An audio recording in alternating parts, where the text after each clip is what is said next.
Doug, thank you, sir. Well, the way companies hire new workers could be taking a step into the future. So what can you expect during your next job hunt? Jason Miles connects the dots.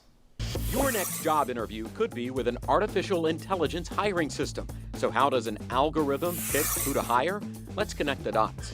The technology firm HireVue has developed the system, and according to the Washington Post, it uses the candidate's computer or cell phone to track facial movements, words used, and voice to generate an employability score.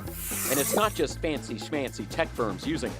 It is so widespread in businesses like hospitality and finance that colleges are preparing grads with how to deal with it. Here's the big problem. The system that could decide your professional fate is not public, so we don't have a lot of specifics on how it works.